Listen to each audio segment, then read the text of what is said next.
제가 제목을 캘리포니아 미국 개원 길잡이라고 붙여봤는데요. 이제 다른 선배님들이 많이, 아이고 죄송합니다. 네, 다른 선배님들이 많이 계신데 또 제가 어, 이제 그래도 개원을 한 입장에서 준비하면서 여러 가지 또 고민했던 부분들, 또 새롭게 배우게 됐던 부분들, 네, 그런 부분에 대해서 이야기를 해보려고 준비를 했습니다. 제 이름은 김일화고요. 저는 지금 미국에 온 지는 한 8년 반 정도 됐고, 캘리포니아에 있은 지는 지금 7년 정도 되는 것 같습니다. 그래서 제가 있으면서 지냈던 일들 한번 같이 얘기를 해보도록 하겠습니다. 우선 캘리포니아 생각하시면 가지고 계신 이미지가 굉장히 자유롭고 사람들이 다 이렇게 좀 느슨하고 레이드백하고 날씨도 좋고 바닷가 근처고 이제 이런 거 많이 생각하시죠? 그래서 저도 이제 집 근처에서 바닷가가 많이 멀지 않고 한, 어, 한 2, 30분이면은 여러 바닷가를 갈 수 있는 그런 좋은 자연환경에서 살고 있습니다. 직장 생활도 굉장히 바다 가까운 곳에서 하고 있고요. 어, 여러분이 잘 아시는 아름다운 팜트리가 보이는 이런 이제 것들을 볼 수 있죠. 그래서 많은 분들께서 또 미국 하면 가장 한인들이 많이 살고 있는 캘리포니아를 가장 먼저 또 미국으로 올 때 생각을 하실 것 같은데요. 제가 약간 어두운 이야기일 수 있지만 또 여러분들께 가장 현실적인 이야기일 수 있기 때문에 어, 시작을 해보려는 이야기는요. 캘리포니아가 특히 여기 이제 남가주를 얘기하는데요. 소캐리 웨더 텍스라고 할 정도로 즉 날씨에 대해서 많은 값을 사람들이 낸다고 할 정도로 텍스도 많이 비싸고 생활비 물가도 굉장히 비싸거든요. 어떤 한 실리콘밸리에 사시는 이제 다들 아시다시피 저희 캘리포니아가 북쪽에 있는 북캘리포니아와 남쪽으로 나눠져 있는데 여러분이 잘 아시는 LA는 남쪽에 있고 또 위쪽에는 샌프란시스코가 가장 큰 시리잖아요. 근데 실리콘밸리에서 숨쉬고 사는데 드는 비용이라는 블로그를 이게 2014년 블로그로 제가 알고 있는데요. 2014년에 쓰셨는데 굉장히 센세이션했어요. 미국에 살고 있는 분들은 굉장히 이걸 보고 많이 공감을 했죠. 이분이 굉장히 한인 사회에서 유명하신 분이시긴 하거든요. 근데 이분께서 쓴 글을 제가 한번 가져와 봤는데, 어, 실리콘밸리는 소득이 높은 편이지만 비용이 너무 높다. 그래서 정말 소득의 30%를 내고 있는 게 아닌가 하는 생각이 들 정도로 물가가 높다.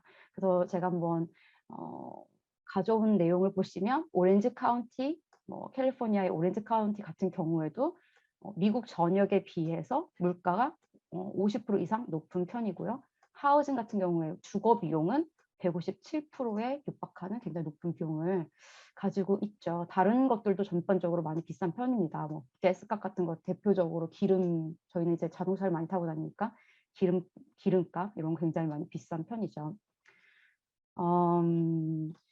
이제 많은 선생님들께서 한국에서 지금 미국으로 오는 거를 준비를 하고 계시고 혹은 관심을 갖고 계실 거라고 생각이 되는데요. 사실 미국에 와서 생활을 하는 거 아니면 경험을 해보는 거 굉장히 중요하다고 생각하는데 어느 정도를 기대하고 와야 되는지도 알고 진행을 하는 게 중요하다고 생각이 들었어요. 그래서 많은 분들이 항상 오시면 또 이렇게 관심 있어서 오시는 분들 만나보면 처음 한두 시간을 정말 미국에 생활하는데 어떤지를 많이 물어보셨기 때문에 그 부분을 최대한 조금 말씀을 드려보려고 해봤는데요. 이제 너무 미국이란 나라가 워낙 크고 주마다 사정들이 너무 다르기 때문에 다 너무 사정이 다르고요. 제가 있는 지역을 위주로 말씀을 드린다면 어, 기본적으로 렌트비라든지 아니면 하우스 비용 자체가 비싸기 때문에 한 2, 3천 불 정도? 예를 들어 한국 돈으로는 한 2,250만 원에서 한 400만 원 정도가 이제 주거 비용으로 기본적으로 들어간다고 생각을 하시고 지금 제가 가져온 표를 보시면 여러분한테 파일 드렸으니까 보시면 지금 여러분들 선생님들께서 집에서 한국에서 쓰시는 비용이랑 비교를 해 보았을 때 어느 정도 차이가 나시는지 한번 보시면 좋을 것 같아요. 의사를 한번 방문하는데 어느 정도 비용이 드시는지 치과 가는데 어느 정도 비용이 드시는지 한번 비교를 해보시면 물가 비교가 가능하실 거라고 생각이 되고요. 좀 너무 구체적이긴 한데 그래도 이런 대화를 해본 적이 별로 없는 것 같아서 제가 약간 가져와 봤는데요. 아까 보여드렸던 그 블로그에서 정리를 하신 내용을 가져와 봤는데 한 달 생활비가 한 8,000불 정도 있어야 가족이 생활을 할 수가 있다. 약간 여유롭게 쓰다 보면 한 10,000불 정도 필요하다. 요 부분은 제가 추가한 부분인데요. 사실 이게 2014년이기 때문에 지금이랑 조금 차이가 있죠. 근데 많이 오른 부분도 있고 저는 최대한 적게 잡아 보려고 했거든요. 그래서 집값 같은 경우에는 아무래도 남가주가 샌프란시스코보다는 조금 저렴하기 때문에 제가 생각했을 때 약간 절약해서 생활했을 때 이 정도면 된다고 생각을 했고, 여러 가지 여러분 차량 유지비 같은 거 80만 원 정도, 한 달에 80만 원이면 생활하실 수 있는지 기름값 포함하셔가지고 조금 했을 때 결국 한 8,000불, 9,000불, 한 10,000불 정도 조금 여유 있게 쓰시려면 필요하다 생각해 보실 수 있거든요. 예를 들면은 뭐 식사하시는 비용 생각해 보시면 한 달에 한 150만 원에서 160만 원이면 충분한 식비가 되시는지 그렇게 한번 생각해 보실 수 있어요. 그래서 기본적으로 밖에서 소비하시는 뭐 밥값 같은 거는 한국에 비하면 한 2배 정도 된다고 생각하셔야 된다고 생각합니다. 한 2~3배 정도 되실 거예요. 그러면 저희가 여기서 한 가지 한 $10,000 정도, 한 1,000만 원 정도가 한 달에 비용으로 들어갈 수 있겠다. 아이가 학교를 뭐 데이케어를 간다는, 유치원을 간다는 가정하에. 그렇지 않다면 이제 한 1,500불 정도가 아껴지겠죠.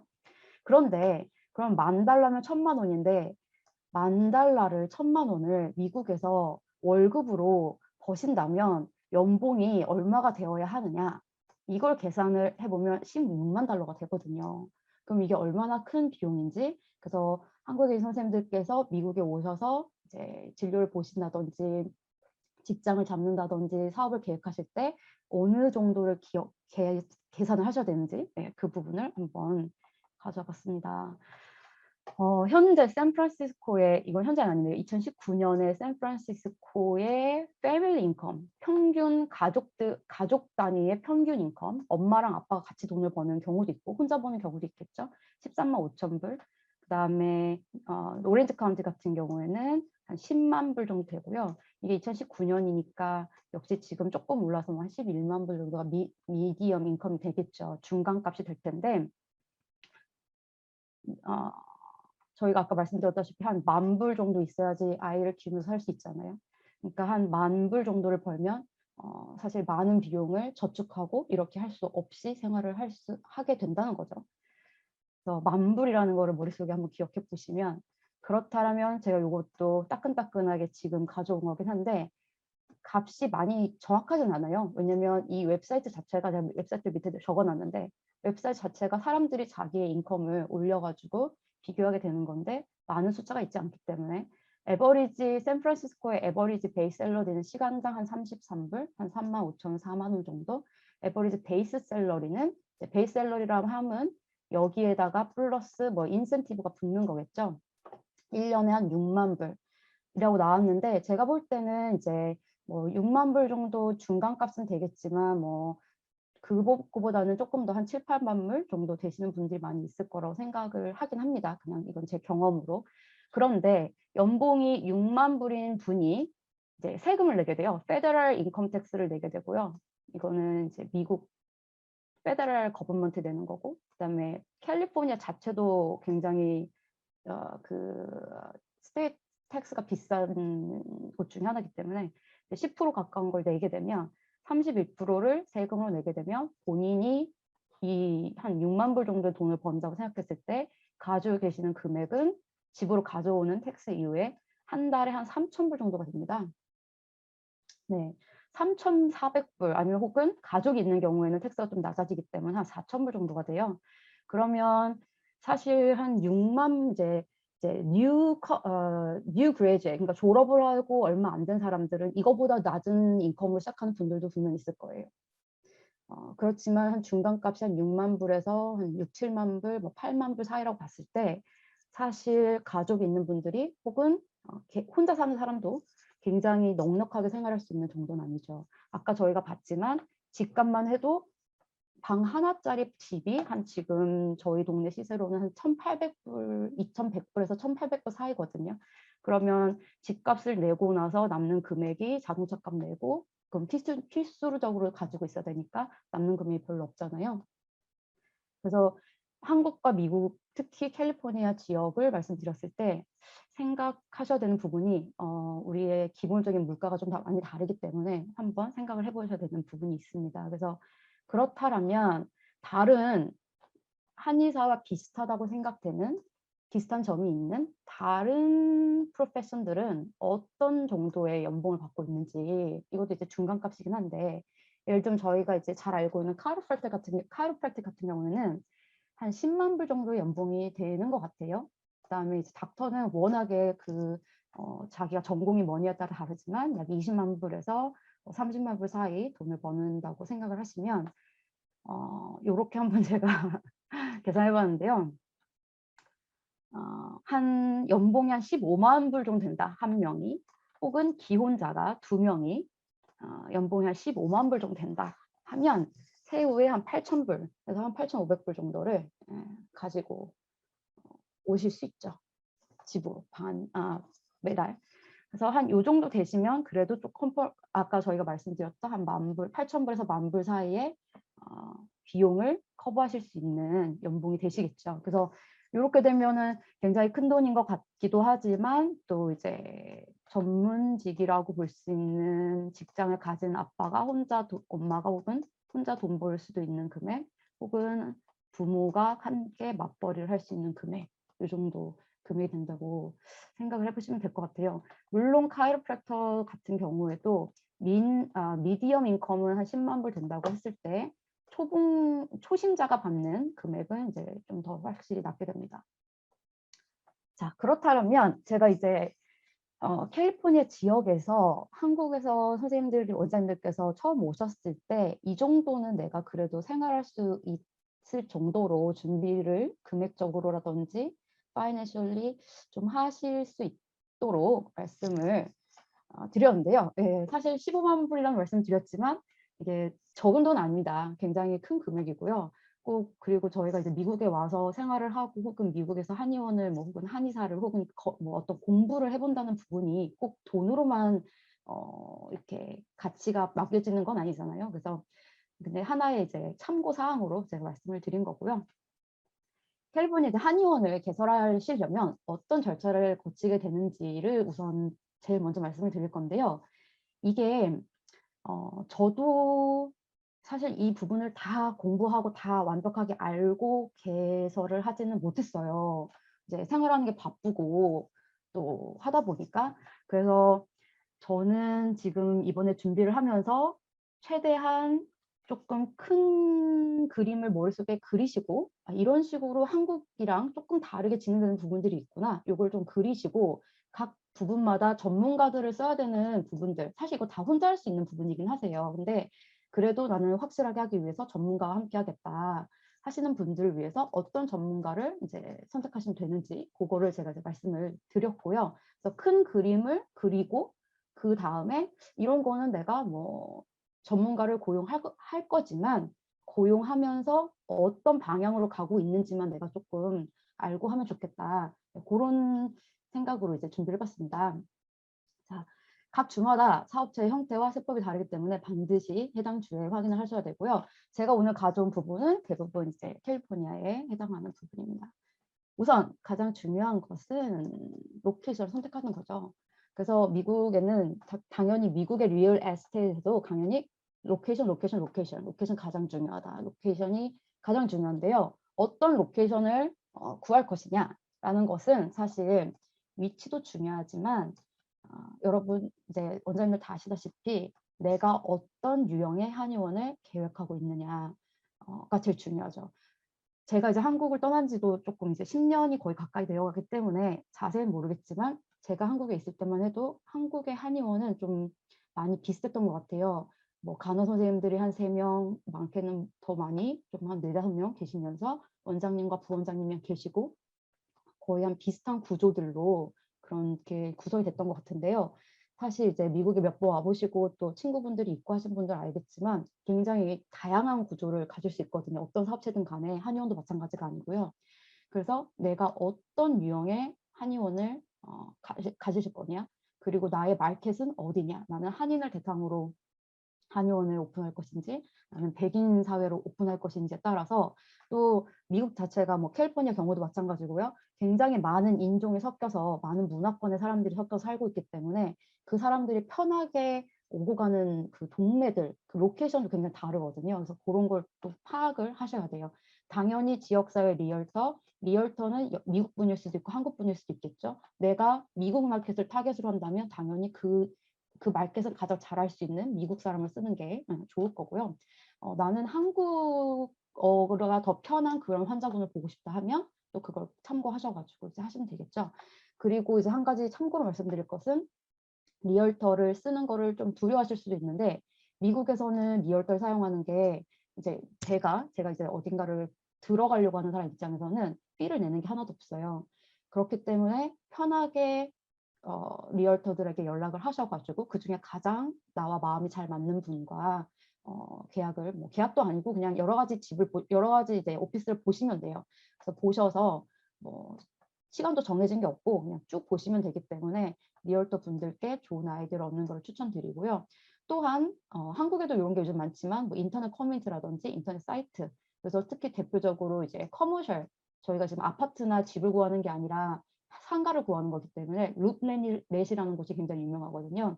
그래서 요쪽 이런 데서 보시면 제가 이제 샌프란시스코에 여기에 필터를 메디컬로 바꿔가지고 이제 이 지역에 있는 메디컬 빌딩을 쭉 본 거거든요. 그래서 이렇게 찾아가지고 보시면 되고 이렇게 제가 자세히는 못 봤지만 지금 보니까 한 1000 스퀘어핏에서 한 8000 스퀘어핏 정도 있는데요. 뭐 정확하게는 잘 모르겠지만 한 방 한 2개 정도 나오는 구조면은 한 1000 스퀘어핏 한 방이 한 5개 정도 나온다 그러면 한 2000 스퀘어핏에서 한 1500에서 2000 스퀘어핏 정도 될 것 같아요. 그래서 그렇게 하셔가지고 1년에 얼마인지를 스퀘어핏 딱 곱하면 이제 1년 렌트비가 나오게 됩니다. 그래서 이렇게 쭉 봐가지고 나에게 적합한 지역을 찾고 또 리얼터랑도 같이 얘기하고 이렇게 하실 수 있죠. 근데 두 번째로 중요한 거는 이게 제가 한국은 어떻게 되는지 정확하게 모르겠는데 비즈니스 스트럭처라고 해서 사업체를 형태를 결정을 하셔야 돼요. 사실 이 부분이 저는 가장 많이 고민되는 부분이었거든요. 제가 개원을 결심을 했을 때 어떤 사업체를 결정을 해야 할까? 이게 제일 고민되는 부분이었습니다. 이제 당연 회계사 혹은 변호사와 함께 진행을 하시면 되고요. 캘리포니아 같은 경우는 이제 회계사분하고 결정하시면 됩니다. 그런데 사실 혼자 하셔도 돼요. 그냥 사업체를 제가 이제 같이 말씀드리겠지만 혼자 하는 게 결코 어려운 부분은 아니기 때문에 이제 혼자 하실 수 있습니다. 그렇지만 뭐 잘 모르고 이제는 돌다리도 두드려보고 가겠다는 마음으로 회계사를 같이 하시면 좋고요. 사업체 종류에 따라 비용이 상이하다는 것은 조금 더 간단한 유형의 사업체 같은 경우에는 예를 들면 나 혼자 자영업을 하겠다 이런 경우에는 비용이 조금 많이 들지 않고 어떤 법인을 만들겠다 이러면 이제 비용이 조금 많이 들게 됩니다. 가장 중요하게 보셔야 될 부분은 당연히 이 사업체의 종류에 따라서 어떤 식으로 운영이 되는지가 중요하죠. 그렇지만 또한 텍스를 내는 방법들이 달라지기 때문에 내가 얼마나 텍스를 세이브할 거냐. 그다음에 제가 가장 중요하다고 생각하는 부분은 나의 퍼스널 에셋이 나의 개인 재산이 한의원의 재산과 달리 얼마나 보호가 되느냐 그 부분이거든요. 그래서 이 세 가지를 잘 고려하셔가지고 나에게 가장 맞는 형태를 이제 고르셔야 돼요. 그거는 회계사랑 상의를 하더라도 회계사가 이걸로 하세요 이렇게 말할 수 없고 나의 상황을 잘 파악하셔가지고 회계사와 함께 대화를 해서 가져가시는 부분이니까 이제 선생님들께서 어느 정도 알고 하시는 게 좋죠. 개인 사업자는 한 개인이 한의원이라는 내 회사를 경영하고 소유하고 다 하고 있기 때문에 법적인 차이가 없고 그냥 요렇게 되면은 내 개인 텍스를 연말 정산을 하시면서 같이 연말 정산하시면 되기 때문에 특별하게 어려운 점도 없고 회계사 분에게 뭐 많은 비용을 지출할 필요도 없는 굉장히 가장 간단한 형태입니다. 그런데 이제 이거의 가장 단점은 모든 자산을 제가 소유하기 때문에 모든 채무도 저의 채무가 되는 거죠. 그래서 제 한의원이 이 상황에서는 제가 개설한 한의원이 문제가 생겼다거나 그 한의원이 나중에 이제 파산을 하게 된다거나 했을 때 저를 그 빚이 따라오게 되고 그 책임 또한 저에게 따라오게 되는 이런 상황을 가지고 있습니다. 그래서 요거를 기억을 하시면 되고요. 그렇다라면 이제 이런 개인 사업자 같은 경우에도 보통 이제 미국에 와서 보시면은 예를 들면 제 이름이 일화킴인데 뭐 일화킴 LAC 이렇게 해서 사업을 하고 계시는 분도 있고요. 이거를 그냥 한의원 이름으로 혹은 제가 거기에다가 상호명을 만들어서 이제 등록을 해서 뭐 김일화 한의원 아니면 에델 한의원 뭐 이런 식으로 하실 수 있습니다. 추천을 하는 이유는 굉장히 비용이 적고 복잡하지 않기 때문에 많은 서류가 필요하지 않아서 비용을 많이 줄일 수 있다는 장점이 있기 때문에 좋은 방법 중에 하나로 생각이 되고요. 저도 알고 있는 선생님들 중에 개인 사업자로 한의원을 하고 계시는 분들이 있습니다. 좋은 이제 점은 만약에 내가 정말 크게라기보다는 약간 한의원의 규모를 어느 정도 키워서 해야 할까? 아니면 조금 시도해 보다가 여러 군데를 이런 지역 저런 지역을 시도해 보다가 그 다음에 조금 다시 이렇게 더 규모를 키워야 될까 이렇게 고민되실 때 간단하게 테스트를 해볼 수 있는 비즈니스 아이디어를 테스트해 볼 수 있는 그런 좋은 방법이 될 수 있고요. 당연히 약간의 아까 처음 말씀드린 것처럼 개인의 재산에 대한 위험성이 있기 때문에 개인의 재산에 대한 위험성이 있기 때문에 위험성을 감수하실 수 있는 리스크가 별로 없는 비즈니스의 경우에 이제 추천을 하게 되겠습니다. 파트너십 같은 경우에는 그 전에 바로 전에 말씀드렸던 것과 개인 기업과 유사하지만 이제 파트너가 여러 명이 있다는 차이가 있고요. 이런 간단한 회사들의 장단점은 만들기가 쉽고 빠른 의사결정이 가능하지만 단점은 무한 책임이 있기 때문에 사업이 커지는 경우 사업과 관련된 위험이 증가하는 경향이 있다는 것을 여러분이 기억을 하시면 되겠습니다. 유한 책임회사 같은 경우에는 저희가 리미티드 라이빌리티라고 하는데요. 이제 라이빌리티가 책임이 리밋되어 있기 때문에 아까 우리가 가장 걱정했던 내 회사에 문제가 생겼을 때, 내 한의원 업장에 문제가 생겼을 때 그게 나의 개인 재산으로, 개인 지부로 넘어온다. 그런 걱정을 가장 많이 했었는데 그 부분을 보호해줄 수 있는 라이비티를 보호해줄 수 있는 부분이기 때문에 굉장히 선호가 되겠죠.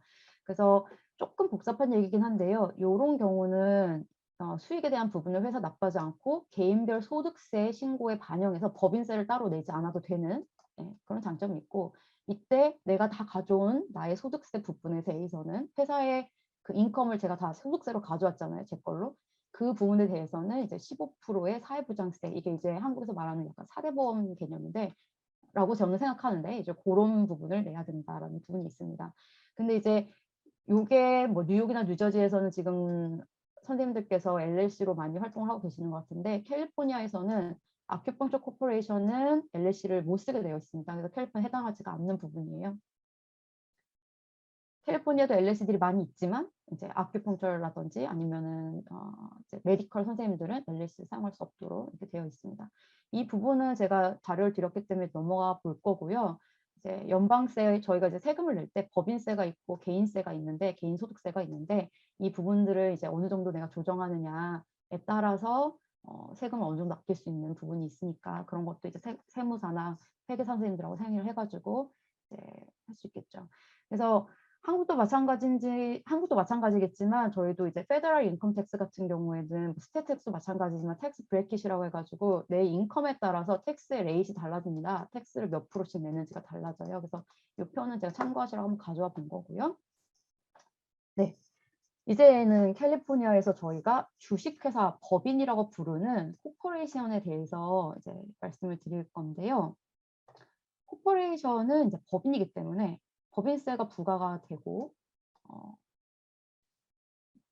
법인으로서 어떤 이제 개인이 경제활동을 하는 것처럼 이제 법인이 주체가 돼서 경제활동을 하는 건데 가장 기본적인 형태가 코퍼레이션 가장 기본적인 형태가 C를 따서 C 코퍼레이션이거든요. Ccorp이라고 부르는데 Ccorp이 가장 기본적인 형태인데 얘의 장점이 있고 단점이 있어요. 장점은 무엇이냐면 가장 기본적인 형태고 뒤에 또 말씀드리겠지만 외국인도 설립을 할 수 있다는 겁니다. 그래서 선생님들께서 지금 뭐 비자 상태로 미국에 온다든지 어떤 비자를 가지고 오신다든지 아니면 외국인이라든지 할지라도 C컵을 만들 수가 있어요. 외국 기업이 외국에 있는 어떤 법인도 미국에 들어와서 회사를 차릴 수 있잖아요. 그때 이제 만들 수가 있는데요. 이거의 단점은 가장 큰 단점은 이제 회사에서 수익이 생기면 그 수익에 대해서 법인세를 아까 저희가 법인세랑 개인소득세를 배웠잖아요. 근데 법인세를 우선 내고요. 그 다음에 그 법인에서 저에게 제가 주인이고 혹은 제가 인플로이고 저희가 월급을 주잖아요. 그러면 제가 가져온 돈에 대해서 또 제 주주가 주인이 혹은 주주가 가져온 경우에 또 거기 인컴을 또 개인소득세를 내야 돼요. 그러니까 세금을 2번 내는 똑같은 돈에 대해서 돈은 5천만 원 벌었는데 5천만 원에 대해서 법인세도 내고 내가 가져오면 또 개인소득세 내고 이러니까 이중 과세가 된다는 게 가장 단점이에요. 그래서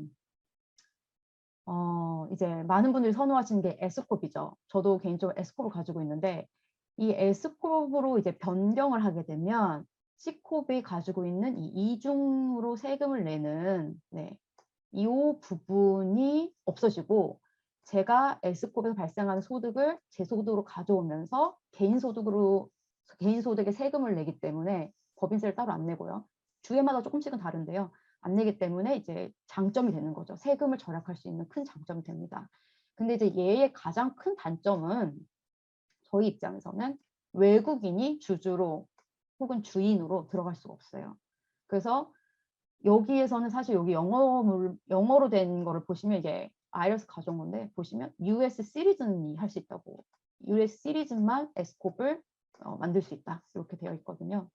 그래서 굉장히 S컵이 좋고 되게 스트럭처가 좋은데 US 시리즈만 할 수 있다. 하지만 조금 더 알아보면 US 시리즈뿐만 아니라 영주권자까지는 할 수 있습니다. 영주권자나 시민권자만 S컵을 만들 수가 있다. 그래서 회사로는 세금이 부과되지 않기 때문에 세금이 한번 절약이 되고요. 그다음에 사회보장 세금 15.3% 이게 이제 약 4대 저희 4대 보장 세금인가 그런 거 있잖아요. 한국에 그런 건데 요 부분을 또 절약을 할 수 있는 부분이 S컵 같은 경우에는 있습니다. 그래서 세금을 많이 절약할 수 있는 이제 코퍼레이션의 형태예요. 그래서 가장 좋은 형태라고 말할 수는 없고요. 상황마다 다른데 이제 저 같은 경우에는 할 수 있다면 S컵 혹은 처음에는 자영업자, 독립 자영업자로 시작을 하셨다가 뭐 한 1, 2년 뒤에 S컵을 바꾸는 형태가 가장 흔하게 캘리포니아에 있는 것 같습니다. IRS 같은 경우에도 제가 IRS의 내용을 들어가서 오랜만에 봤더니 한국말로 다 번역이 되어 있더라고요. 여기 보시면 허용되는 주주는 비거주 외국인 주주는 포함되지 않습니다. 즉 비자를 가지고 있는 분들은 S컵을 만들 수가 없어요. S법인을 만들 수가 없어요. 이 비거주 외국인의 반대말은 거주 외국인인데요. 거주 외국인은 이제 영주권자를 말합니다. 그래서 영주권자 혹은 시민권자가 만들 수 있는 게 이제 S 코퍼레이션이 되겠습니다. 네, 같은 말입니다. 만들 수가 없다. 한 가지 또 캘리포니아에서 중요한 점 중에 하나는요. 이건 이제 캘리포니아의 친구 보드, 아큐펑처 보드에서 제가 가져온 건데 아큐펑처 코퍼레이션이 이제 해야 되는 리퀘어먼트인데요. 아큐펑처 코퍼레이션, 아큐펑처에 관련된 회사가 지켜야 되는 요건인데 이 내용에 이제 보시면 뭐가 있냐면 아큐펑처 회사를 가지고 있는 셰어홀더 주주라든지 디렉터라든지 오피서, 뭐 주인이라든지 뭐 아큐펑처 회사가 아주 규모가 크지 않으면 이제 주인이 될 거고 규모가 크면 거기에 이제 뭐 큰 역할을 맡고 있는 사람들이 이게 굉장히 중요한 부분이거든요. 아큐펑처 서티피케이트이 있어야 돼요. 라이센스가 있어야 됩니다. 그래서 한의사 자격증, 친구사 자격증이 있는 사람이 주인이 될 수 있어요. 그래서 여러분은 뭐 모두 친구사 자격증을 따서 오실 거고 혹은 이미 가지고 계시기 때문에 문제가 안 된다고 생각할 수 있지만 이제 예를 들면은 제가 S컵을 만들어서 했을 때 제 병원에 한의사 자격증이 없는 사람이 주인으로서 혹은 오피서로서 있을 수가 없는 상황이죠. 굉장히 중요한 부분입니다, 이게. 회계사들도 이제 모를 수가 있어요. 이런 아큐펑처에만 대한 부분들은 모를 수가 있어요. 그래서 제가 이제 강조드렸던 부분이 개인 독립 자영업자 같은 경우에는 다 좋지만 나의 퍼스널 라이비리티를 끌고 들어갈 수가 있기 때문에 위험할 수 있다. 그다음에 S코업을 가장 추천하지만 가장 문제가 되는 거는 이제 외국인 같은 경우에 하기가 어렵다. 그죠? 그래서 지금 캘리포니아 같은 경우에 많이 쓸 수 있는 방법은 독립 자영업자 혹은 C코업 혹은 S코업 이렇게 세 가지 종류가 될 것 같습니다. 좀 빨리 설명을 드렸는데 그래도 잘 이해가 되실지 모르겠어요. 그래서 그러면 개인 재산이 뭐 얼마나 위험하냐라는 생각을 하실 것 같은데 사실 다들 아시다시피 미국이 워낙 소송이 많은 나라이기 때문에요. 교통사고가 나도 소송을 많이 하고 그 교통사고 소송 금액도 정말 천문학적인 금액이 나올 수 있고 마찬가지로 병원에서 환자를 치료하다가 어떤 문제가 아주 작은 문제가 발생했을 경우에도 이제 많이 소송으로 연결되는 경우가 많습니다. 그러면 이건 조금 약간 사족이긴 하지만 소송으로 연결이 되기 전에 가장 먼저 변호사들이 하는 일은 제 이름을 걸고 아니면 혹은 제가 이제 제 라이센스를 걸고 환원을 하는데 제 이름으로 된 재산이 있는지를 먼저 검색을 해요. 그런데 특히 나의 집이라든지 나의 차 혹은 나의 월급, 제가 뭐 제 남편의 월급 이런 것들은 거의 퍼블릭 레코드이기 때문에 바로 다 검색이 돼요. 그래서 그냥 누가 소송 걸면 제 개인 재산이 다 한 번에 들어올 수 있거든요.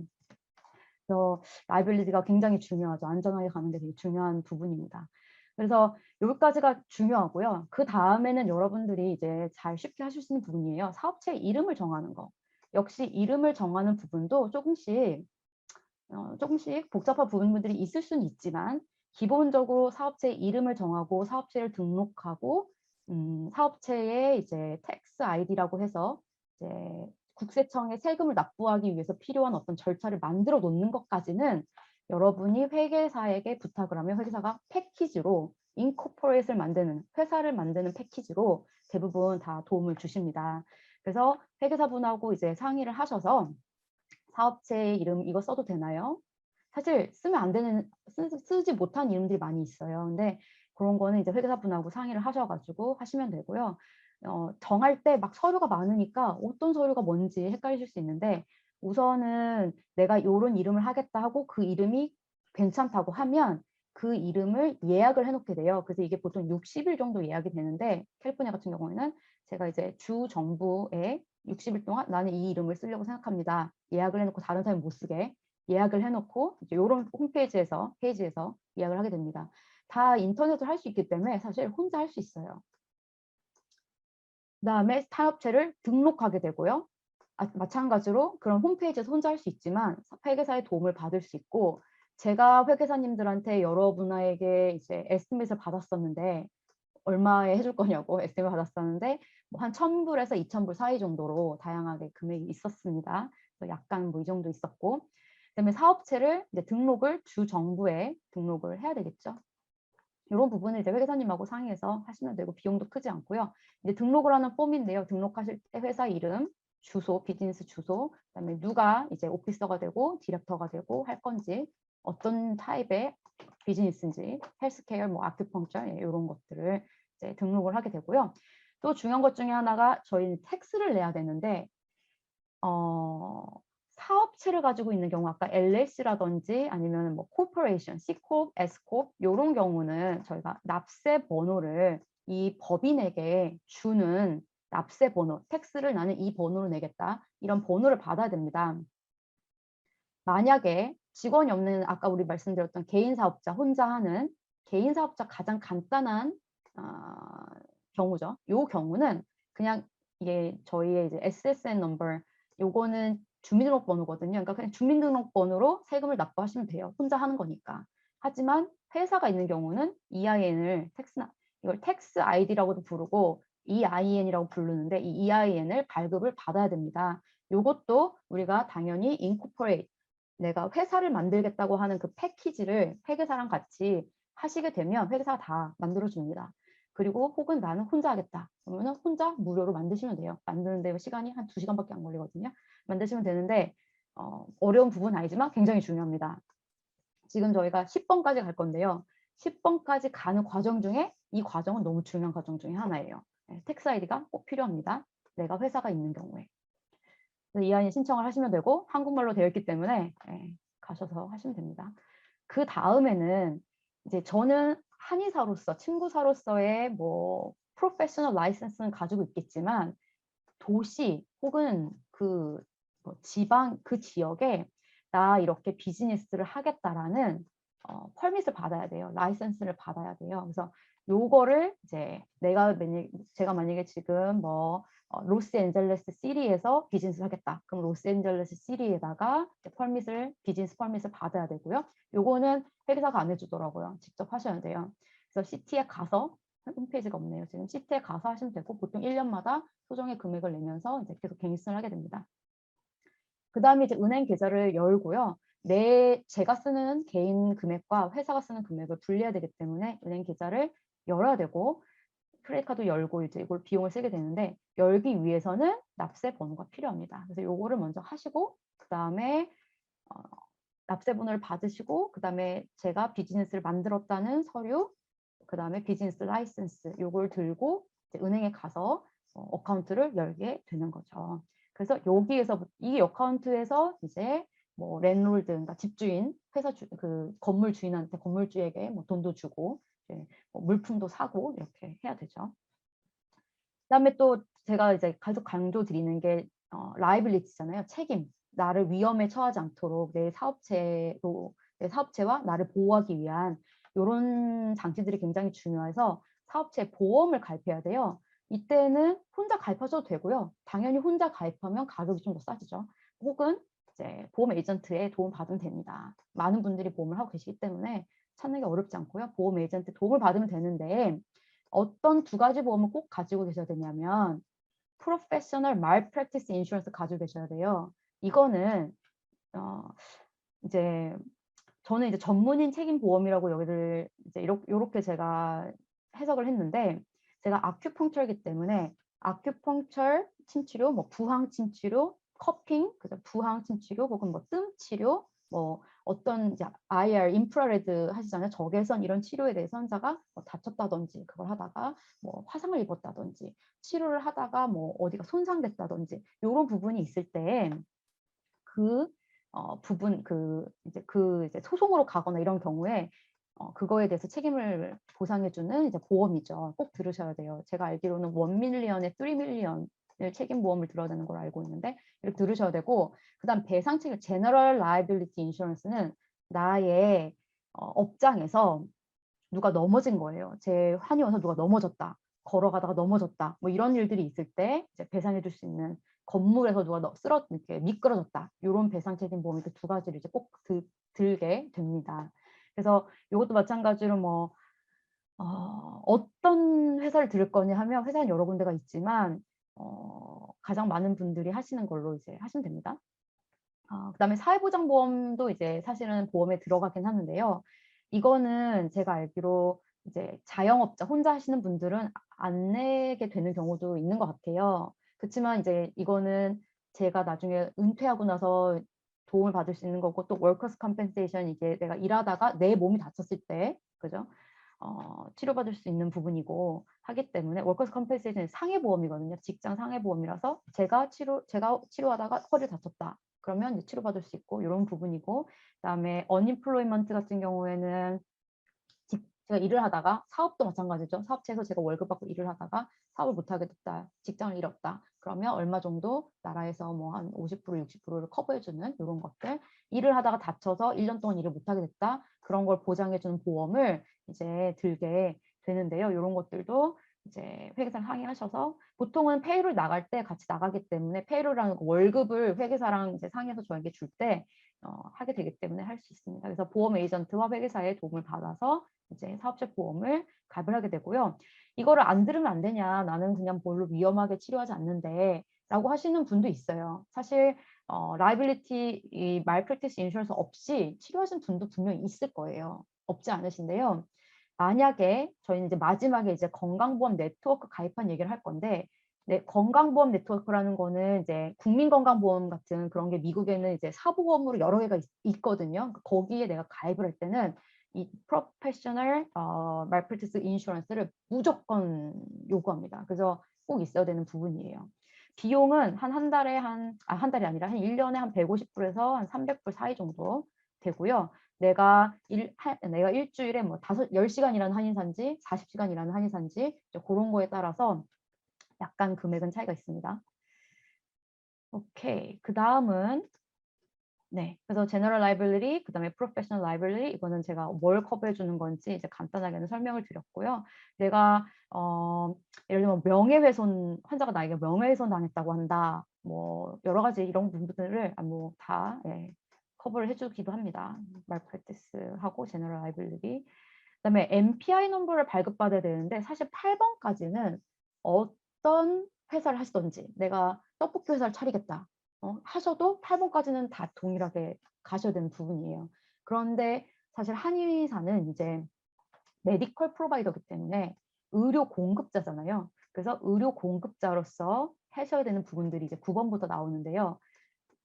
MPI 넘버라는 게 한국에 없는 개념이기 때문에 저도 처음에는 누가 저에게 이걸 다 이렇게 차근차근 알려주고 시작한 게 아니고 막 뒤져가면서 했기 때문에 뭔지도 모르고 신청하고 막 이랬거든요, 처음에.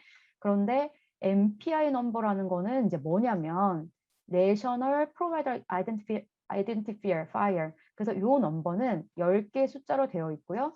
제가 한의사로서 메디컬 프로바이더고 그렇기 때문에 제 번호를 10개짜리 번호를 텍스 번호도 아니고 소셜 시큐리티 주민등록번호도 아닌 저만의 내셔널 헬스케어 프로바이더로서의 의료 공급자로서의 번호를 10개를 주게 됩니다. 그래서 이 번호는 계속 가지고 가요. 제가 지금 한의사인데 일을 하다가 제가 다시 물리치료사 공부를 해서 물리치료사 됐어요. 그럼 또 같은 MPI를 쓰게 돼요. 제가 의사가 됐어요. 또 같이 쓰게 돼요. 그래서 요 MPI 번호를 이제 갖고 의료인 전용 아이디 같은 거죠. 그래서 요거를 발급을 받게 됩니다. 요거는 뭐 대신 해주는 사람이 거의 없어요. 그래서 본인이 스스로 하셔야 되는데 요 웹사이트에 가셔가지고 하시면 돼요.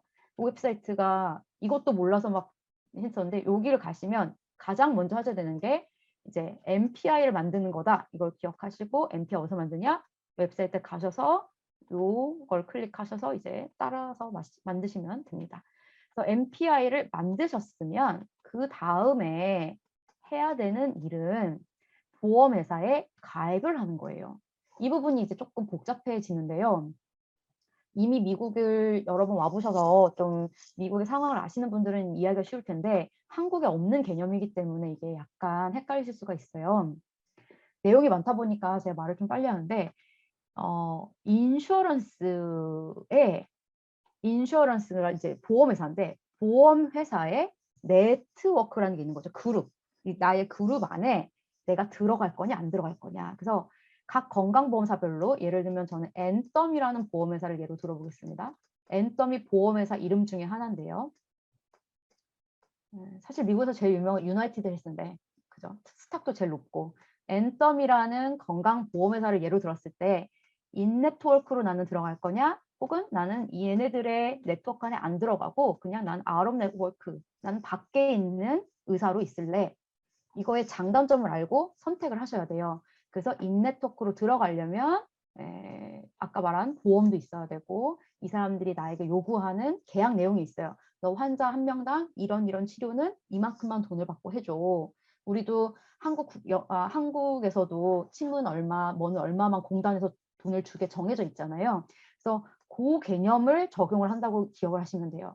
하지만 예를 들면 한국 같은 경우에는 나는 국민건강보험을 아웃 오브 네트워크 하겠어. 이렇게 못 하시죠. 하시는 원장님들 혹시 있으세요? 그거 법적으로 지금 한국은 아직 안 되잖아요. 할 수 없잖아요. 그렇지만 여기는 사보험이니까 그 가능한 거예요. 나는 화상 전문 한의원인데 국민건강보험으로 침값 받고 이런 건 난 안 하겠다. 그냥 나는 너무 나만의 스페셜한 그런 테크닉이 있기 때문에 침 한 번에 뭐 15만 원씩 난 이렇게 그냥 무조건 받을 거다. 이렇게 할 수 있는 개념이죠. 아웃 오브 네트워크. 그러면 나는 인네트워크로 들어가서 환자를 보는 게 좋을까? 아웃 오브 네트워크로 환자가 들어가서 보는 게 좋을까? 이거를 내가 어떤 스타일의 비즈니스를 할 건지에 따라서 결정을 하셔야 되는 거예요. 조금 뒤에 다시 설명드리겠지만 인네트워크를 들어가게 되면 보험사에 전화를 하셔가지고 나는 누구누구누구인데 너네 보험회사에 인넷 프로바이더로 내가 가입하고 싶다 말을 하면 거기서 이제 막 계약서를 막 보내줘요. 그럼 그 계약서 사인해서 보내고 나를 증명할 수 있는 거 내 회사 내 뭐 이런 것들을 다 보내주면 가입이 완료되는 데까지 한 짧으면 한 3개월, 거의 2개월은 거의 없는 것 같고 한 3개월, 오래 걸리면 한 6개월 정도 시간이 소요됩니다. 그래서 이것도 미리미리 준비해야 되는 부분이에요. 그리고 말씀드렸다시피 진료비는 내가 결정하기 나름이에요. 예를 들면 저 같은 경우에는 예를 들어서 제가 초진이 뭐 150불, 처음 환자가 왔을 경우에 초진비가 150불, 재진이 120불이라고 결정을 했다고 하면 저는 환자가 저에게 오면 150불을 받아요. 그죠? 그런데 저는 엔덤에 인내월그로 들어가 있기 때문에 엔덤이라는 회사는 너가 하고 있는 그 한의원 지역에서는 다른 사람들하고 비교해가지고 자기들이 계산을 해가지고 통계를 돌려가지고 침치료 비용을 나는 한 70불로만 너랑 계약을 맺겠다라고 말하면 제가 계약서에 사인하고 이 네트워크에 들어갔기 때문에 엔덤 보험을 가지고 오는 환자에게는 70불만 컬렉트를 하게 되는 거예요. 물론 돈은 보험에서 오죠. 컬렉트를 70불 하게 됩니다. 150불 대신에. 그렇다면 왜 나는 150불을 차지하는 내가 150불을 받는 의사인데 70불 받는 인네트워크에 내가 왜 들어가냐. 여러 가지 이유가 있을 수 있죠. 뒤에도 말씀드릴 거지만 이 보험사를 몇 개 가지고 있음으로 인해서 이 보험사를 보고 그냥 환자들이 나에게 오는 경우가 많이 생기는 거예요. 즉 초진 환자 유입이 생기는 거죠. 초진 유입이 생기는 거죠. 네. 초진 유입이 생기는 거죠. 그리고 150불도 받고 70불도 받고 다 할 수 있기 때문에 150불 내는 환자는 150불 받고 70불짜리 보험 환자는 70불 받고 또 엔덤이 아닌 유나이티드에서는 80불을 줘요. 그럼 유나이티드 보험 가지고 오는 사람한테는 80불 받고 또 150불도 받고 이렇게 하면서 여러 가지 그러니까 여러 가지 달걀을 가져갈 수 있는 거예요. 내 바구니 안에 150불짜리 그냥 보험이 없는 환자도 있고 보험이 커버가 안 되는 환자도 있고 70불짜리 보험짜리도 있고 90불짜리 보험도 있고 60불짜리 보험도 있고 여러 가지가 있는 거죠. 그렇지만 나는 내가 비즈니스를 운영하는 방식상 뭐 직원을 써야 되고 또 서류 작업도 해야 되고 이런 거상 70불 받고서는 도저히 운영이 안 된다 하면 여기는 네트워크를 들어가시면 안 되는 거죠. 예를 들면 제가 이걸 가져왔는데 간단한 걸 설명드리면 어떤 환자가 이머전시룸을 갔는데 거의 한 6,000불 정도의 아무것도 치료를 안 받았는데 6,000불 정도의 빌이 나온 거예요. 메디컬 빌이. 너무 비싼 거죠. 이유는 뭐였냐? 이 환자의 보험이 그 병원의 응급실에서 받을 네트워크 들어가 있지 않은 아웃 오브 네트워크였기 때문인 거예요. 근데 만약에 이게 인네트워크였다면 훨씬 금액이 뭐 한 1,000불 정도로 작아질 수 있는데 아웃 오브 네트워크 병원으로 갔기 때문에 환자가 부담해야 되는 금액이 굉장히 커진 거죠. 그래서 다시 한번 리뷰를 하자면 인네트워크는 환자와 병원과 의사, 개인 의사, 저 같은 혼자 일하는 개인 의사 혹은 큰 병원, 예를 들면 서울대학병원 이런 큰 병원, 환자들 뭐 이런 것들이 다 하나의 네트워크 안에 들어가 있는 거. 가격이 많이 쌉니다. 그리고 아웃 오브 네트워크는 가격이 많이 비싸져요. 네, 가격이 비싸지죠. 여기에는 이제 내가 스페셜티가 있는 닥터라든지 이런 분들은 여기를 들어가게 되는 거죠. 이 환자의 보험을 제가 가져봤는데 지금 보시면 이 환자 같은 경우에는 저를 방문했을 때 인네트워크인 병원을 갈 때는 10%만 자기가 돈을 내면 돼요. 침 치료를 요 에트나라는 보험에서 그래 침은 우리가 70불 인정해 줄게 하면 인네트워크인 김일화 한의원을 가면 7불만 내고 치료를 받을 수가 있는 거죠. 나머지 금액은 보험회사에서 63불을 주고 7불은 환자 본인 부담금이 되는 겁니다. 그런데 아웃 오브 네트워크인 박지역 한의원을 가게 되면 30%를 내야 되니까 7불이 아닌 21불을 본인 부담금을 내야 되고 보험회사에서는 70불을 맞춰주지는 않고 아마 이 계약이 안 돼 있기 때문에 뭐 한 200불 정도가 될 거예요. 예를 들면 그 200불에 30%니까 21불이 아니라 얼마인가요? 60불인가요?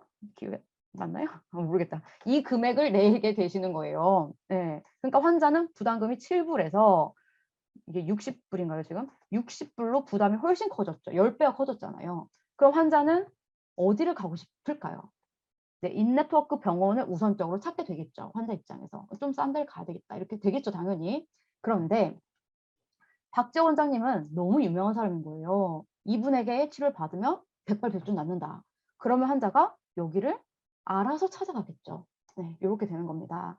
그렇다면 여러분은 여러분 이미 다들 이제 계획을 하셨겠죠. 어떤 플랜을, 어떤 전략을 가지고 환자를 보실 건지. 나는 이렇게 가겠다. 이렇게 하겠다. 당연히 안정적으로 어떤 비즈니스 모델을 안정적으로 끌고 가면서 빨리 환자 수를 끌어올리겠다 하면 인내워크로 가는 게 좋으실 거고, 난 이미 이제 지역사회에서 어느 정도 이제 많이 알려졌고 또 내가 치료하고 있는 거 특별한 것이 있고 하신 분들은 당연히 아웃 네트워크로 가고 환자 수도 줄이고 좀 더 한 명 한 명 특별하게 봐야겠죠. 사실 이분 70불 나오잖아요. 그럼 70불짜리 환자를 10명 봐도 700불인데 이분은 야, 2명만 보면 700불을 벌 수 있는 거거든요. 네. 네, 이건 조금 복잡한 개념, 디덕터블이라는 개념이 있는데 이거는 이번 시간에는 설명을 못 드릴 것 같고요. 네, 넘어가겠습니다. 다양한 건강보험회사가 있습니다. 제가 지금 인터넷상으로 찾은 건데요. 캘리포니아는 전 캘리포니아에 있기 때문에 이런 보험들을 가지고 있고 이것뿐만 아니라 뭐 엄청 많은 보험회사 가지고 있어요. 다 들어갈 수도 없고 이제 내가 꼭 들어가야겠다. 이 지역에 환자들이 많이 가지고 있다. 이제 이런 보험을 들어가는 거고요. 뉴욕 같은 경우에 보니까 뭐 저는 모르는 보험이 너무 많아요. 예, 이런 보험은 한 번도 본 적도 없는 보험들이거든요. 그래서 지역마다 보험이 너무 다릅니다. 그래서 뭐 제가 캘프에 사는데 이런 보험 들어갈 필요도 없는 거고요. 딱 내 지역 중에서 사람들이 많이 가지고 있는 보험을 이제 들어가시면 됩니다. 말씀을 어느 정도 드렸는데요. 내 한의원의 건강보험을 취급하는 게 좋을까? 내가 들어가는 게 좋을까? 보험회사에? 그러면 나는 어떤 서비스를 제공하는지, 나는 침치료는 약간 저렴하게 가면서도 난 한약이라든지 어떤 프로덕을 많이 하겠다. 초진 환자가 많이 유입되는 게 중요하다. 그죠? 그런 생각을 가지고 계시는 건지, 레뷰뉴를 많이 올리고 싶다. 매출을 많이 올리는 게 나는 중요하다. 나는 환자를 적게 보면서 집중해서 그 환자가 정말 좋은 효과를 보고 고 퀄리티의 진료를 하는 게 중요한지 이런 비즈니스 모델을 당연히 제일 먼저 설정을 하셔야 되고요. 그 다음에는 인슈런스를 보는 거의 장점, 그죠? 제가 지금 인슈런스에 많이 인네워크를 들어가는 이제 그런 세링을 하고 있거든요. 아직 비즈니스 시작한 지 오래되지 않았기 때문에 그렇게 세링을 하고 있는데 광고를 하나도 하지 않지만 환자들이 많이 찾아오는 거예요. 그러면 그 환자가 저 같은 경우에 컨셉은 환자가 찾아오면 환자는 광고 비용을 저는 내지 않고 환자가 찾아오면 그 환자를 잘 치료해서 그 환자를 잘 처리해서 잘 치료해줘서 처리가 아니라 잘 치료해줘서 좋은 리뷰를 받고 그 환자 주변에 있는 가족들을 또 잘 오게 하고 그래서 저는 광고비를 쓰지 않는 그런 모델을 지금 추구하고 있습니다. 그렇게 하실 건지 그죠? 그리고 환자는 비용이 부담이 없으니까 일주일에 2번이든 뭐 1번이든 꾸준히 올 수가 있죠. 그렇게 하시고 환자에게 비용 부담이 없는 이런 걸 할 건지 아니면 이 인슈어런스의 이 네트워크 안에 들어간다는 거의 단점은 제가 빌링도 많이 보내야 되고 그죠? 막 서류 작업도 많이 해야 되고 돈도 좀 늦게 나오고 이런 것들을 이제 생각을 하실 건지 그래서 한번 읽어보시고요. 보험회사에서 또 커버되지 않는 것들은 어떻게 돈을 받을 건지 이런 문제들이 있고요. 그래서 아까 저희가 만들었던 이 건강보험을 취급하기 위해서 다 만든 거죠. 주에서 면허를 받았고 그리고 내셔널 프로바이더 넘버인 NPI 넘버를 받았고 텍스 아이디를 받았고 이렇게 다 준비를 해왔고요. 한 가지 미국에서는 이제 히파라고 해서 환자의 개인 정보를 굉장히 중요하게 생각해요. 요거는 여러분들이 이제 미국 오시게 되면은 많이 느끼시게 될 텐데 너무 중요하게 생각하기 때문에 환자와 제가 인코딩 되지 않을까 이렇게 파이어월 같은 걸로 막혀가지고 누가 좀 천천히 해도 되겠죠. 시간이 부족한 것 같아서 누가 저의 이메일이라든지 이런 걸 해킹할 수 있는 상태의 이메일, 그죠? 그런 이메일을 사용해서 환자랑 이렇게 뭐 의료 정보를 주고받는 것도 사실은 안 돼요. 보험회사가 저에게 정보를 줄 때도 이런 걸로 보내주면은 이제 히파에 어긋나게 되거든요. 히파에 어긋나게 되거든요. 그래서 팩스 넘버를 쓰게 돼요. 그래서 팩스 넘버는 하나를 이제 만드시긴 해야 됩니다. 한국에서는 잘 안 쓰시나요? 팩스를? 근데 아직도 미국에서는 이제 팩스를 꼭 만들어야 돼요. 보실 때는 꼭 만들어야 되고, 그래도 요런 팩스도 지금도 쓰는 데가 있고, 지금은 뭐 한 달에 한 10불 정도 내면 인터넷 팩스 서비스가 많이 생겼어요. 그래서 규모가 작은 저 같은 한의원은 그냥 인터넷 팩스 서비스를 쓰고 있죠. 네. 이제 이메일 인코딩하고 이런 거는 가격이 좀 비싸니까 이제 가장 가격이 저렴한 걸로 하시려면 이메일로 된 팩스 서비스를 쓰시면 됩니다. 어떤 보험회사에 가입할지 이제 결정을 해야죠. 아까 보험회사가 굉장히 많았잖아요. 캘리포니아랑 뉴욕도 서로 다르고. 그럴 때에는 이제 여기 보시면 주변에 개원하고 있는 경험이 많은 한의사한테 물어보고, 오고 있는 환자들에게 너 보험 뭐니? 그 보험 너 뭐니? 물어보고, 너 어느 회사 다니니? 그 회사에 어떤 보험을 가지고 있니? 그 회사가 내 주변에 내 한의원 옆에 삼성이 있는데 삼성은 다 시그나 보험을 가지고 있구나. 그러면 삼성 환자가 우리 한의원에 많이 올 수 있게 하기 위해서 난 시그나 보험을 가입해야겠다. 이렇게 할 수 있는 거죠.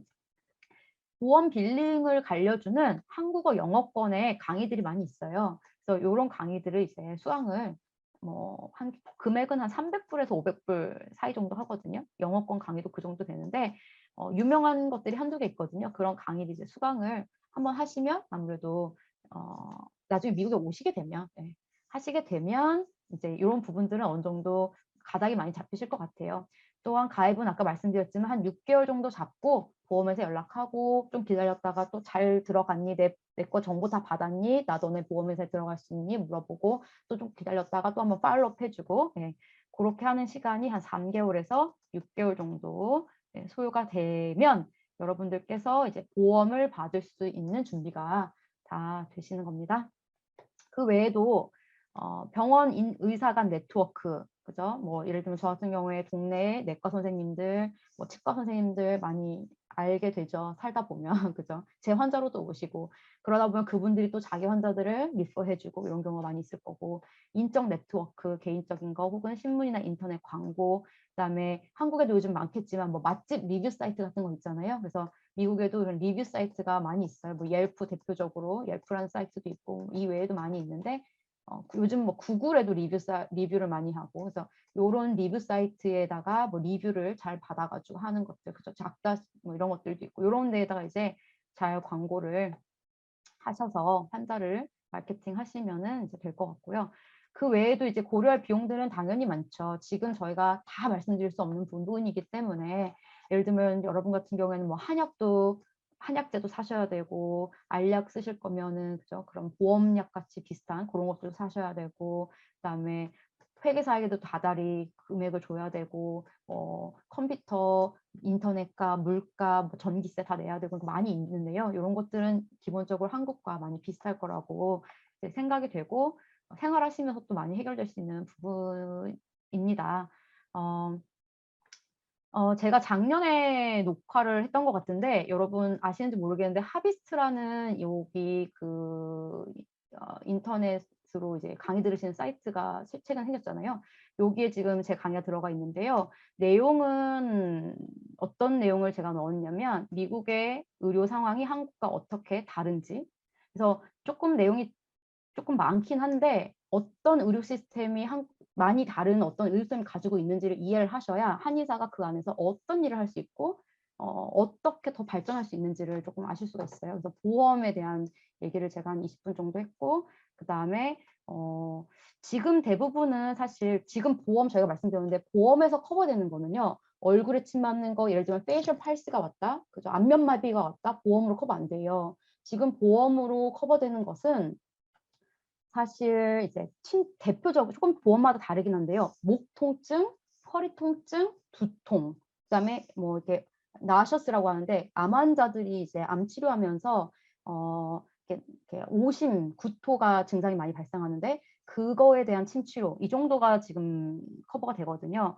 근데 이제 마찬가지로 미국에서도 그렇게 저가는 아니지만요. 저가의 치료보다는 고가의 안면, 얼굴 예뻐지는 치료 굉장히 인기가 많거든요. 그다음에 난임 치료 이런 시장이 비급여라고 할 수 있는 그런 시장에서는 지금 가장 핫하거든요. 그런 것들 살짝 제가 말씀드렸고, 근데 요거는 좀 재밌는 부분인데 여러분이 오시기 전에 제가 이런 걸 알았다면 좋았을 텐데 환자들이 미국에서 어떤 병으로 치료받냐. 그죠? 목이 아픈 환자, 허리 아픈 환자가 제일 많이 치료받는지, 다이어트를 하고 싶은 환자가 제일 많은 건지, 어떤 환자들이 한의원을 오는 건지, 어떤 인종이, 에이전이 가장 많을 거라고 생각하시나요? 답은 백인들이 가장 많이 사용하거든요. 그래서 백인 어떤 인종이 가장 많이 사용하는지 거기에 따라서 저희도 이제 그 전략을 짜야 되잖아요. 어떤 연령대가 노인이 많을 거라고 생각하시나요? 노인층이 많을 거라고. 그러니까 그런 것들, 네, 이런 것들을 한번 생각해봤고, 그 다음에 이제 친구삽 치료에 특히 캘리포니아 같은 경우에 가장 중요한 게 예를 들면 캘리포니아에서 저희가 어떤 치료를 할 수 있냐 이런 것도 이제 선생님들께서 많이 물어보시는데 뭐 약침은 할 수 없고요. 대신에 이런 게 있어요. 초음파라든지 고주파 같은 거는 캘리포니아에서 혈 위를 따뜻하게 데워주는 목적으로는 할 수 있다. 이런 식으로 이제 해석이 나와 있거든요.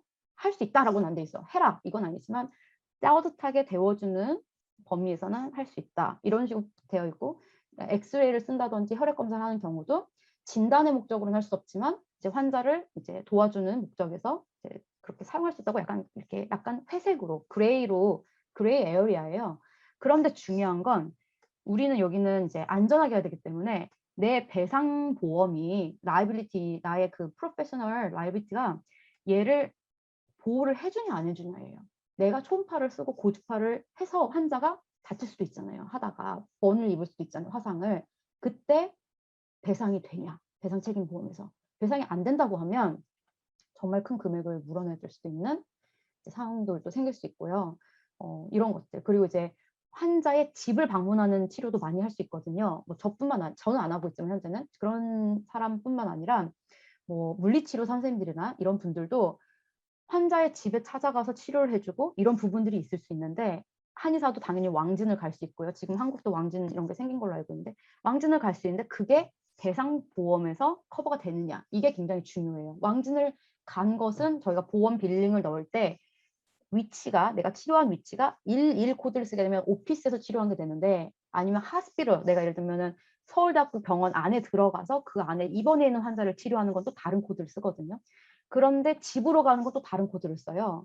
그런데 그게 배상 책임에서 커버가 안 된다. 그러면은 그 환자한테 무슨 일이 생겼을 때 내가 보호를 받지 못하는 거죠.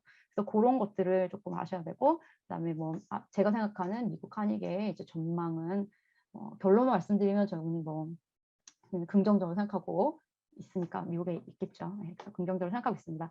네, 여기까지 저는 준비했고 혹시 질문 있으시면은 제가 이제 딱 1시간을 다 채워가지고요. 질문 있으시면 질문 조금 받아도 될 것 같은데 질문이 혹시 있으실까요?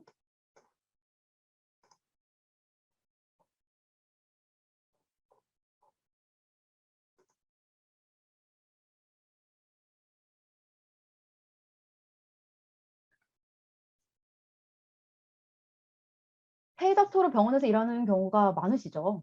네, 저도 처음에 페이닥터로 왔고요. 페이닥터로 저도 한 6년 이상 있다가 개원을 하게 된 거고 페이닥터로 일하는 분들 많으시고요. 그것도 제가 지금 이번에는 가지고 오지 못했는데 어디였죠? 여기 어딘가에 이제 페이닥터로 들어갈 수 있는 루트들이 여러 개 있거든요. 예를 들면 제 개인 한의원의 부원장처럼 취직을 하시는 경우도 있을 수 있고 그다음에 이제 대형 병원들이 있어요. 여기도 뭐 서울대학병원, 아산병원 이렇게 병원들 그 병원 안에 한의사를 뽑는 경우도 있거든요. 그래서 그런 것들은 또 공고가 나와요. 그래서 그 공고를 제가 지금 영상에 나오는 게 많이 넣어놨거든요. 이런 식으로 공고가 나온다. 근데 그 공고도 그냥 있다 없다가 아니고 그 공고들을 공통적으로 원하는 게 있어요. 예를 들면 저는 제 한의원에서 한의 선생님을 제가 고용한다면 제 한의원에 맞게 뭐 예를 들면 저는 이제 외국인 환자가 50% 한국인 환자가 50% 정도 되거든요. 그러면 한국어를 좀 할 수 있는 사람을 아무래도 선호할 수 있고 또 한국 환자분들이 뭐 한국 한의 선생님들을 좋아하면 또 그걸 선호할 수 있고 여러 가지 저만의 방법이 있겠죠. 근데 외국 환자가 있기 때문에 너무 영어를 못하면 또 어렵고 뭐 이렇게 있잖아요. 저만의 방법이. 그렇지만 또 그 큰 병원에서는 대형 병원에서를 제가 봤을 때는 네 대형 병원에서는 대형 종합병원에서는 보통 최소 한 5년 정도의 임상 경험을 많이 요구하더라고요. 제가 지금 정확하게 기억은 안 나는데 올려놨거든요. 근데 한 5년 정도의 임상 경력을 가장 많이 보는 것 같고 그게 가장 특징적이었던 것 같아요. 지금 제 기억에는. 그리고는 이건 그냥 저의 개인적인 생각인데 미국에서 공부한 경험이 있는 거를 많이 중요하게 생각한다고 느꼈어요. 이거는 어디에 써 있지는 않는데요. 제가 이제 저도 여러 군데 어플라이 해봤고 그렇게 경험해봤던 바로는 실력은 확실히 있고 뭐 영어도 충분히 의사소통할 수 있을 만큼 될 수 있지만 아무래도 대형 병원이다 보니 이게 의사 영어만 잘하는 것보다는 이제 전반적인 컬처, 그러니까 내가 하면 안 되는 것들과 해야 하는 것들 이런 것들을 나누는 건 약간 미묘한 부분들이 있거든요. 네, 그렇죠. 그래서 미국의 의료법이나 문화에 대한 부분이 사실 학교 정규 과정을 수료한 사람과 뭐 꼭 친구과 대학도 중요하지만 중고등학교 마찬가지로 이렇게 다니면서 배우는 것들 있잖아요. 그런 거를 명문화 해놓지는 않았지만 공고에 명문화되어 있지는 않지만 분명히 보는 부분이 있습니다. 언어에 대한 부분은요. 이제 언어에 대한 부분도 여기가 이제 여러 인종이 모여 사는 부분이기 때문에 영어가 first language가 아닌 사람은 안 뽑는다. 이런 말은 못 해요. 한국인, 여자는 안 뽑는다. 남자만 뽑겠다. 이런 말은 절대 못 해요. 그거는 노동법에 완전 저촉되기 때문에 절대 할 수 없는 말입니다. 그런데 이런 건 있어요. 이 자배는 잉글리시 프로페션, 그러니까 잉글리시의 영어의 능숙도가 어느 정도 이상이어야 되고 그 어느 정도 이상이라는 것은 듣고 쓰고 말하기가 이 정도 레벨 이상이 돼야 된다. 내가 말하는 환자 말하는 거 다 들을 수 있어야 되고 뭐 할 수 있어야 되고 인터넷 컴퓨터로 차트 쓰는 거 다 할 수 있어요. 이렇게 자세하게 적어놔요. 그게 잡 디스크립션이에요. 이 정도가 되는 사람을 우리는 뽑을 거라고 써놓고 그 정도 되는 사람 뽑죠. 그런데 막상 나를 하이해봤더니 그 정도 못해. 그러면 여기에 우리가 써놓은 거에 비해서 네가 그 수준이 안 되기 때문에 너를 레꼬해야 된다. 그죠? 이렇게 말할 수 있는 거예요. 네가 영어를 못하기 때문에 이거는 이렇게는 안 하지만 이렇게 다 써놓은 거에 대해서 너가 지금 차트도 못 쓰고 있고 다른 사람은 1시간 안에 차트를 20개 썼는데 너는 차트를 5개밖에 못 쓰고 있다. 그렇기 때문에 너의 프로피션스가 너무 떨어진다. 이렇게 하고 레꼬할 수 있는 거죠. 그래서 그런 부분이 있어요. 근데 분명히 제가 개인적으로 아는 분 중에 이런 얘기 좀 다 이게 그래서 좀 그런데 대형 병원에서 일을 하시는 중국 선생님들, 한국 선생님들이 있으신데요. 왜냐면 우리가 먼저 이 캘리포니아 워낙에 이제 에이전들이 많기 때문에 있으신데 뭐 영어를 그렇게 어렵게 보진 않으셔도 될 것 같다고 생각해요. 네. 근데 저의 느낌은 미국에서 교육을 받은 걸 되게 중요하게 생각한다는 생각 갖고 있습니다. 또 다른 질문이 혹시 있으실까요?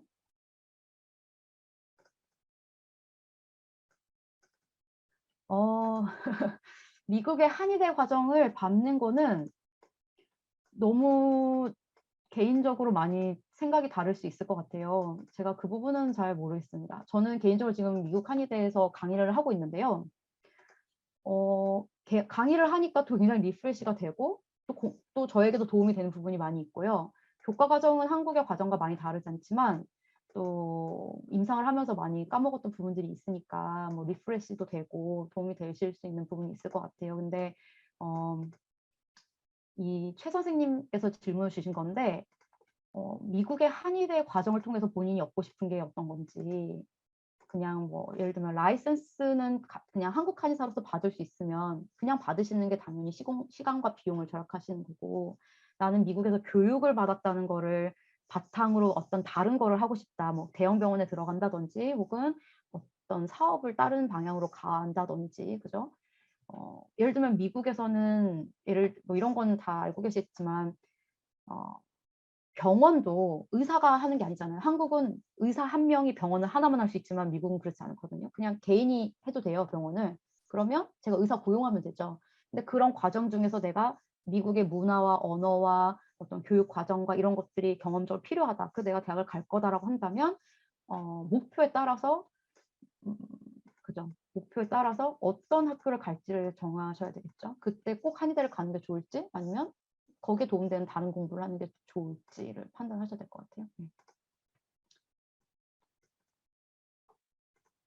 네. 현지 적응은 뭐 또 생각하기 나름인데 뭐 어떤 적응이냐에 따라서 다를 것 같은데요. 학교 생활을 뭐 1-2년 해 보는 거는 항상 가장 재밌고 좋은 방법인 것 같습니다.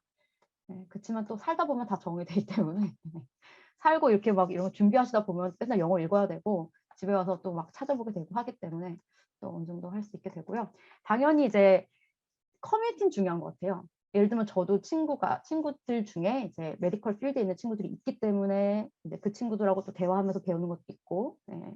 그래서 커뮤니티가 뭐 종교를 통한 뭐 교회라든지 이런 커뮤니티든지 아니면은 학교를 같이 졸업한 사람들의 커뮤니티든지 아니면 지역 사회 골프 모임 이런 거 많이 하시거든요, 한인 분들이.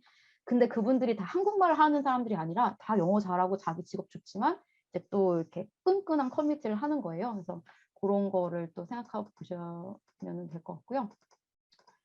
캘리포니아 같은 경우에는 친구사가 메디컬 닥터를 고용하는 거는 가능하지 않습니다, 현재. 왜냐면은 왜 저희가 지금 아까 그 아큐펑처 그 아큐펑처 코퍼레이션을 차렸을 때 아큐펑처 라이센스가 있는 사람이 그 안으로 들어올 수 있었잖아요.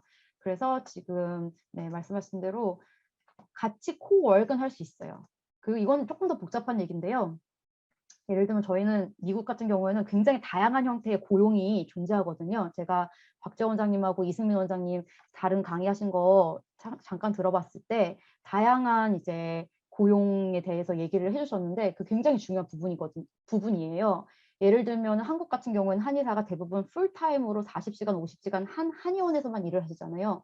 부원장 선생님들도 A 한의원, B 한의원, C 한의원은 다 잘 안 다니시죠. 근데 미국은 다 그렇게 다양하게 하기 때문에 어 제가 뭐 A 오피스에서는 메디컬 닥터와 함께 일을 하고 요렇게 하실 수 있고요. 고용도 물론 할 수 있습니다. 어떤 방식으로 고용을 하냐면 고용이라는 건 이제 고용의 방식이 두 가지가 있는데요. 첫 번째는 어 그분에게 내가 진짜 월급을 주는 거예요, 내 회사의 직원으로서. 두 번째는 그분은 지금 저기 박정원님 말씀하신 것처럼 그분은 나의 일종의 인디펜던트 컨트랙터로서 파트너 같은 개념이거든요. 그래서 나와 컨트랙터가 맺어져 있고 사실 엄격한 의미로 내 회사의 인플로이는 맞습니다. 직원은 맞아요. 그치만 이 직원은 약간 프리랜서 같은 거예요. 한국으로는 약간 프리랜서 같은 거라서 이 직원이 어떻게 하는지는 다 이 직원한테 달려 있는 거예요. 그래서 그런 식으로 계약을 맺어서 할 수 있고요. 카이로프랙틱 오피스가 특히 그런 걸 좀 많이 하는데 주마다 또 법을 다 찾아보시긴 해야 되는데 어 예를 들면 카이로프랙틱 오피스를 하면서 메디컬 닥터가 뭐 일주일에 한 번씩 와서 환자들 중에 이제 뭐 인젝션이 필요한 환자, 그죠? 아니면은 뭐 그런 게 필요한 환자들만 딱 모아 가지고 보고 가고 약간 이런 식으로 파트너십을 하는 데도 있더라고요. 네. 또 다른 뭐 질문 없으신가요? 네. 그러면은 저는 여기까지 말씀드린 걸로 하고 네 고생하셨습니다. 네 감사합니다. 잘 들어 주셔 가지고 감사합니다.